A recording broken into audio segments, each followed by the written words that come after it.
The only shortcut to life is to never miss a day, because sometimes you get lucky, and you'll never miss a lucky day if you try every day.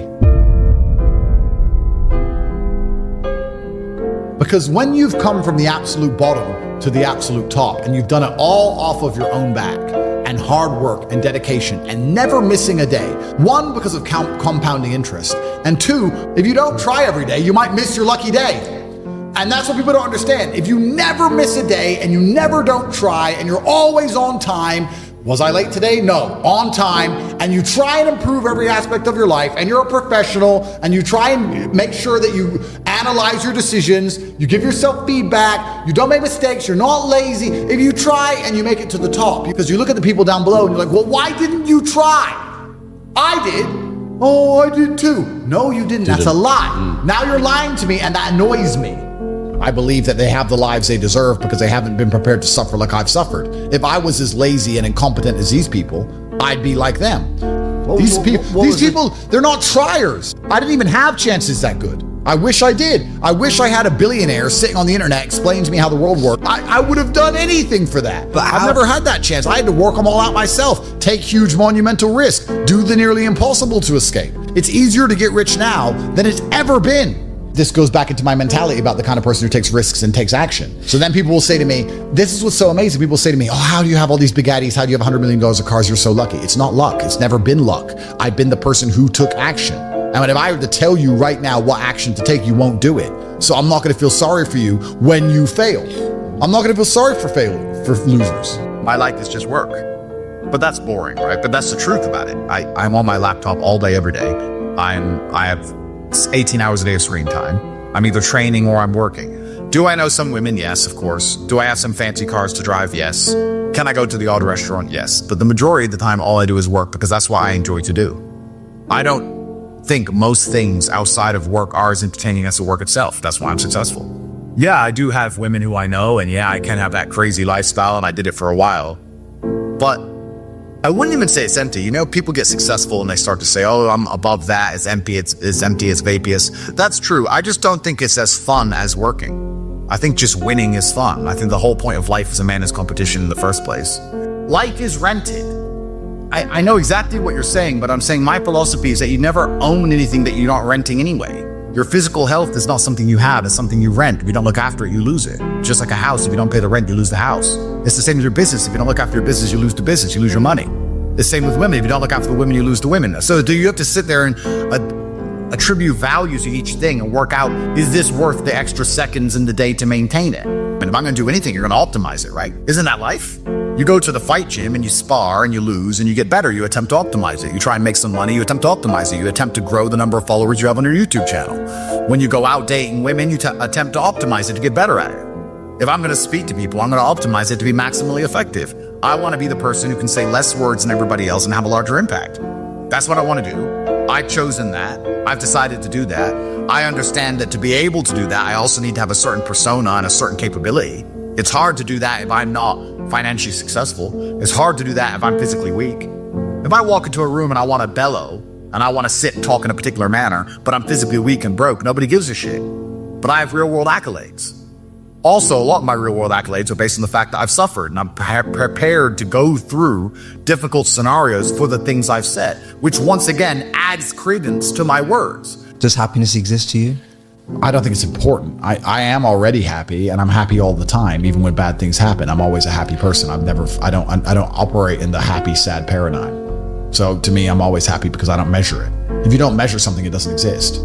If you give attention to depression, you're depressed. If you give attention to how happy you are, you're always going to be measuring if you're happy or not that day. If you don't think about those things, they don't exist. I don't give measurement to them. Is that the heartbreak part is the best part. Yeah. That's the real love. The whole holding hands, everything's happy, we're out at dinner, smiling, laughing. No, that's boring. The true memory of love, the actual real fun part of the love is the part where you feel the deepest, and you feel the deepest when it goes wrong. And we can apply that to everything. That's the funnest part of life. Funnest part of life. It's never fun at the time, but in retrospect, when you want to use hindsight and analyze your entire life via the lens of your mind, when you go back in time, those bad times are the best times. Because I believe as a man, chasing happiness is probably the most asinine thing you can do. It's the easiest way to lose as a man is to chase happiness. What will make me happy is not how you win as a man. How you win as a man is, I don't care how I feel, what must be done. And really the only thing that's fun in life is work. The only thing that's fun is the thing that made you rich in the first place. That's the reason it made you rich, because you found it fun. There are no fun activities to do once you're rich. The only thing you can really do is slow things down. So a poor person has a 1 hour lunch. I'm allowed a 4 hour lunch. Great. You can add some time to things. But I don't know. I see there are some other rich people who, they get enamored by wine, and they think that giving their life to tasting different grapes is somehow not a complete waste of consciousness. But they're dipshits. And that's why they're not important. And that's why no one knows who the they are.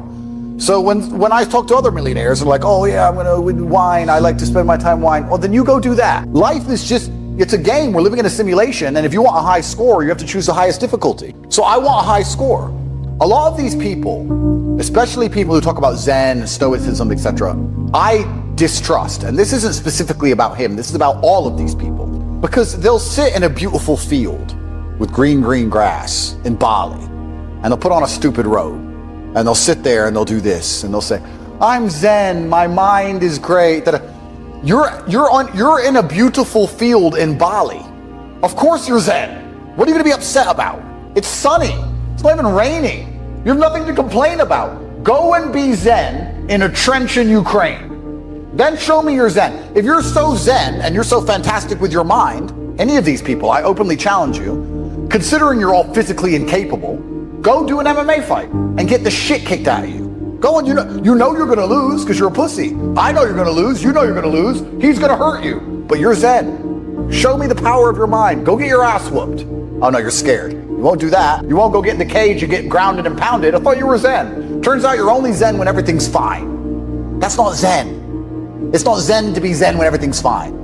So all these people with their spoiled little privileged lives and their yoga retreats. Oh, I feel so great in my yoga retreat. Oh, you feel so great in one of the most idyllic locations on the planet, eating food that's prepared for you. You feel great. Wow, mental control. For the clown show. It's a clown show. If these people were truly who they wanted to pretend they are, they'd be in the trenches somewhere. The UFC fighter has more Zen when he's getting punched in the face in front of all these people, in front of his screaming wife, worried about him losing consciousness forever. When he's taking shots to the face and still avoiding them and keeping a clear enough mind to slip the punches. So all these people are full of shit, because if they were truly Zen, they'd live a life similar to mine. But they don't. I ain't lonely. I've never been lonely. I've never been lonely. You don't know me. I've never been lonely. I had no money and I was never lonely. And I don't think it's possible for anybody to stay in a scenario where they're truly uncomfortable. If you fall asleep on your arm and your arm really starts to hurt, even in the deepest sleep, you're gonna wake up and move your arm. If you sit there and your life has been in a rut for 7 years, you are semi-comfortable in that rut. Sure, there's days you're pissed off. Sure, you're semi-annoyed by it, but there's also days where you just play video games, eat pizza, and you're kind of cool with it and it's no big deal. If you were truly unhappy and uncomfortable and discontent with your scenario, you wouldn't be in it. When I was broke, I couldn't sleep. Please understand me. When I was broke, I couldn't sleep. I'd be trying to go to bed thinking, these people have Ferraris. I want a Ferrari. I couldn't sleep. I just understood that there was a version of reality that I had yet to experience. I saw my parents struggle to pay the bills, and I saw my friends struggle to pay the bills, and I saw everyone around me unable to eat, and then I saw certain people with $500,000 cars, and I understood there must be a different version of reality. There must be a version of making money, a version of banking, of finance. There has to be a different world. This world I'm in, everyone's poor, this is garbage. That world, I can see people are living a reality that I can't even fathom. I'm under the mentality that you are exactly not where you deserve to be. That is one version of reality. That's one version of events. And although that's true, I want to put it in a different way.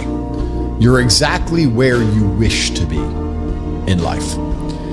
Even if you think you are not happy where you are, I can promise you are. Because if you're truly uncomfortable, you can't even sleep. If I put you on spikes, you can't lay down. You only lay down even if you're semi-comfortable. What I often hear from people and see from people is that they get very motivated for short periods of time. They'll be very motivated to change their life for 3 hours, and then they'll just go back to playing video games, and they're actually not unhappy with their life. They're fine to play video games and eat beans on toast and sit around in a small little apartment. They only become unhappy for a few hours now and again. That's when they talk about how motivated they are. That's when they talk about how hard they want to try. But in general, they're actually perfectly fine with their life, meaning they wish to be there. If they wished to be anywhere else, they wouldn't be doing what they're doing. And by extension, they would be exactly where they wish to be. I want you to understand at home, whether you're successful or unsuccessful, you wish to be where you are.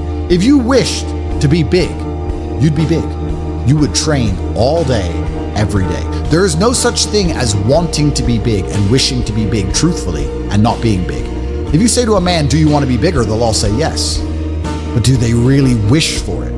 Oh, you'll take it for free. Well, you'll take anything for free. You'll take a Toyota Corolla for free. You won't buy one. Taking something for free is very different than going out there and earning it and paying for it. They're very different things. So you're as big as you wish to be. You're as rich as you wish to be. You live where you wish to live. Because truthfully, when you wish for something with all of your heart, never in history has the universe or God failed to give it to you. Anything you've ever truly wished for in your entire life, you have gotten 100% of the time. So then the logical extension of this mindset is you have to analyze and decide, one, why you wish to be where you currently are. Why? And two, if you want to change that, where you actually genuinely wish to be. Because you have to make sure you really want it. Everyone will say they want to have $100 million. Everyone will say it, but it's not true. And if you don't wish for it, you're never going to get it. And in fact, you won't even elevate from your current position unless you're more realistic with your wishes. Say, I don't want 100 million, I just want 1 million. That's my advice.